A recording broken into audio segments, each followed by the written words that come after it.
Her name is Carolyn, and she's on the Committee for Nonviolence, and she just has a brief speech to give before we get into the General Assembly.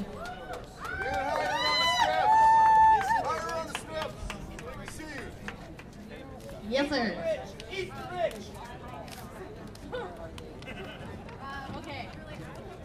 Hello. I'm Carolyn, and I'm a certified Kingian nonviolence trainer. Before I start talking, I want you all to know that throughout this occupation, me and the rest of the Kingian nonviolence, the Phoenix Nonviolence Truth Force, who are Kingian nonviolence trainers, are going to be offering nonviolence training to the occupiers because we want to continue the nonviolence of this movement. There are many reasons why we are here today, but I believe that chief in them is to demonstrate our love for and our right to democracy. We are joined with masses of people in cities all across this country and the world to stand in solidarity with Occupy Wall Street. Occupy Wall Street is fully committed to nonviolence, not only as a tactic, but as a philosophy. They have been criticized for their lack of organization, but that critique is not accurate. It is just a different way of organizing. Their use of direct democracy, wherein every individual's voice is heard and respected, although time-consuming, produces true consensus and therefore more thought out and better ideas and conclusions. It may be a slower process that requires patience, but it is efficient because time and energy is put in to do things right and find consensus. We want that kind of democracy to spread. Dr. Martin Luther King Jr. said that the oppressed people had 3 different options in how to respond to oppression. The first is violent resistance, wherein people use physical force or destruction to try to gain power over and defeat their opponent. King said that while it is good to resist, using violence to do so is futile, because even if you can physically overpower your opponent, violence always creates more social ills than it cures.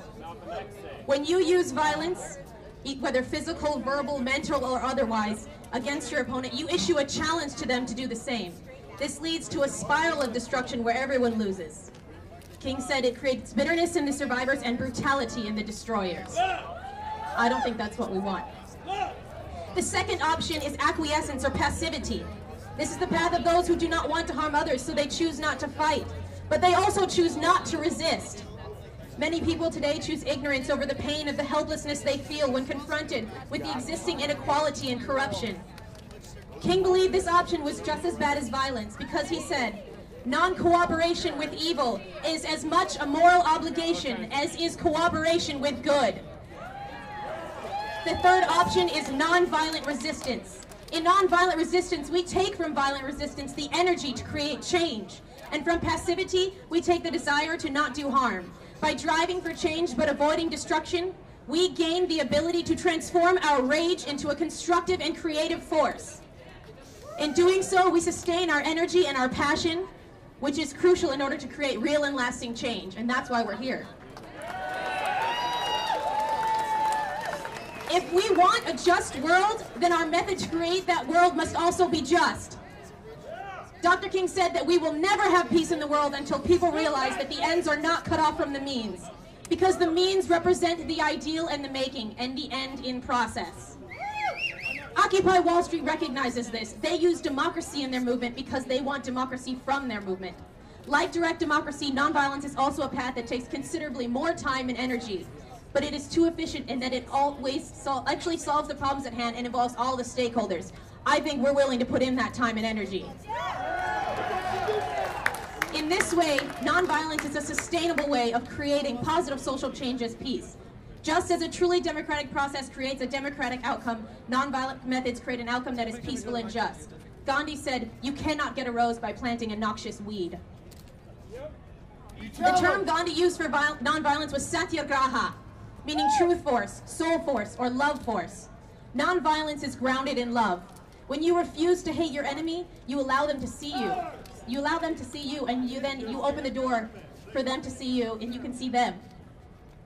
Remember that most of our supposed opposition are the very people we are here to represent. Remember that police officers are also part of the 99%.